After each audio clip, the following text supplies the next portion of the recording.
YouTube, welcome back to my channel. So I was just browsing on the deep dark web and I found this very interesting revelation. Is it true? Is it not true? Is it speculation? Is it just hearsay?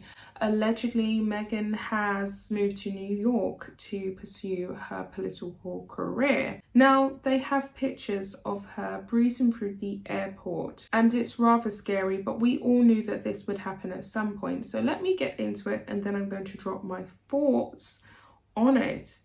Meghan flees to New York. She's taken a bite out of the Big Apple to kickstart her political career. Meghan Markle had a clear vision when she relocated her family back to her old California stomping ground last year.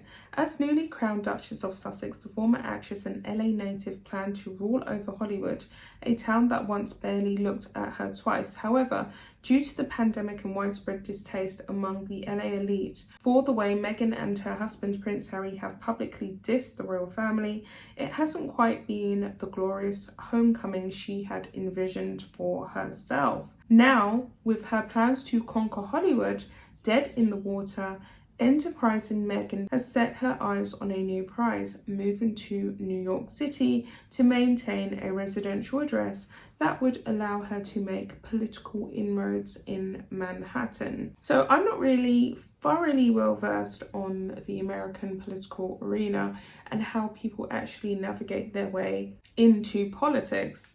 But if New York is the passageway and the door in, then we definitely know that Meghan Markle is going to be one of the first people knocking at that door.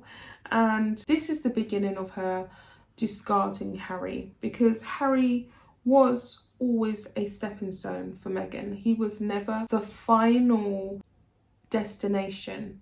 He has opened the door for her to move up and onwards to bigger and better. We know that Meghan Markle always wanted to get involved in politics. She always wanted to be a figurehead. She always wanted to be someone who had their name in lights and someone in a very powerful position.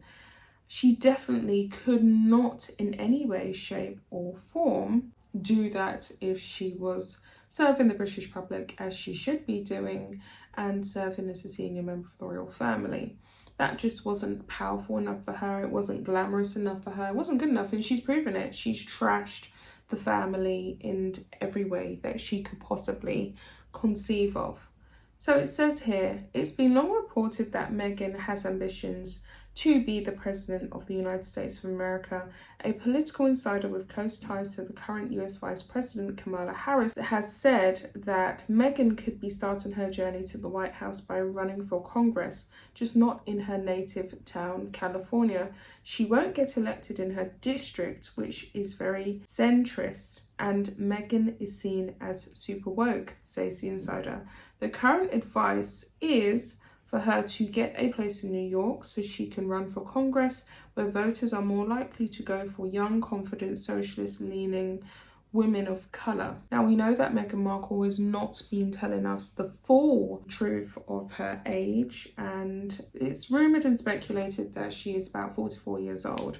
That's her true age. You know, she shaved a few more years off in order to extend her career in the limelight. We know that Meghan Markle is not as young as what she likes to present to us. I see her running for New York's 12th district, which covers neighbourhoods like the glamorous Upper East Side. A second source close to Meghan adds that this is totally something I see her doing. In fact, she's probably already flown over to scout apartments there. She adores New York and has always dreamt of having a place there. Ideally, Meghan and Harry are looking for a family-friendly but flawless penthouse to accommodate their children, Archie and Lily. Money is obviously no object and no problem, considering they are signing all of these juicy deals. They have their mansion in Montecito as collateral, and Harry's $54 million book deal advance is a deposit ready to go. So spending upwards of $100 million is nothing, dishes the source.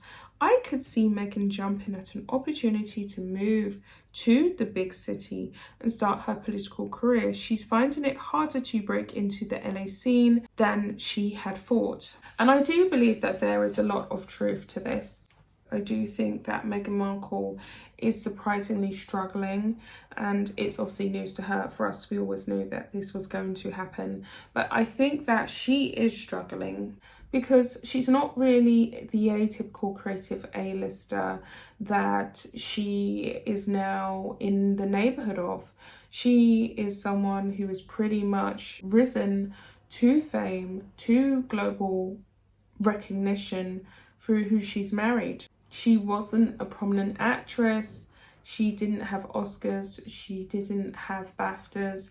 She didn't have any awards. She wasn't like Grace Kelly. Right now, she's sort of marooned out there in Montecito doing Zooms when she really wants to be able to do something more tangible and real. It also goes on in this source to talk about Kate and the success that Kate is having. While Meghan's plans to take over Tinseltown aren't quite going according to plan, it seems her estranged sister-in-law, the Duchess of Cambridge, has managed to befriend many Hollywood power players, including Reese Witherspoon. The two first met at an LA garden party in 2011, and Reese confessed to falling under Kate's spells. Sources say that the pair has kept in touch ever since, and Reese, one of the most well-connected women in showbiz, who is almost a billionaire herself, and Reese is a billionaire through her actual acting pursuits and not just through who she's married and who she shares a bed with at night, has reportedly made it known where her loyalties lie. Meghan's been trying to get in with Reese for years, but she keeps getting rebuffed, reveals an insider.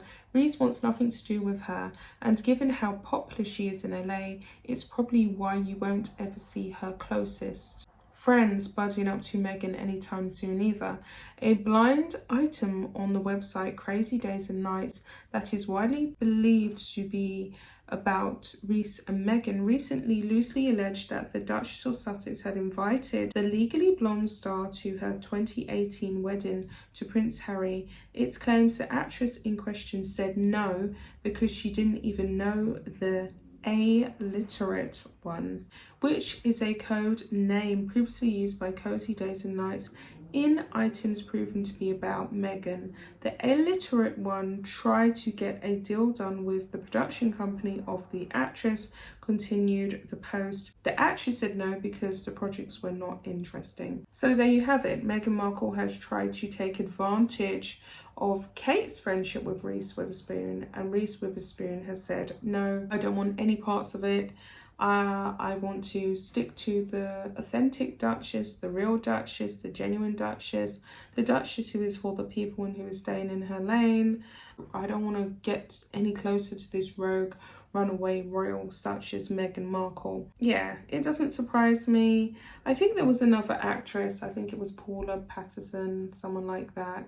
No, it was definitely Reese Witherspoon. Yeah, it was Reese Witherspoon who was rumoured online to have turned down the invitation to Harry and Meghan's wedding because she didn't know her. She's not going to jump on a plane all the way from Hollywood and go all the way to Britain to watch a woman get married who she doesn't know, who didn't ever make it to her acting level, and she's never known her. She didn't want to give her any more star power or star influence by attending her wedding, which could, I mean, I'm the same. I'm personally the same type of person. It's like, I don't want to go to your wedding if I don't know you or if we don't really talk. It's kind of, I just think that's weird, you know? I think that's extremely weird and I think it's inappropriate. So with all that being said, guys, I will be back with another video.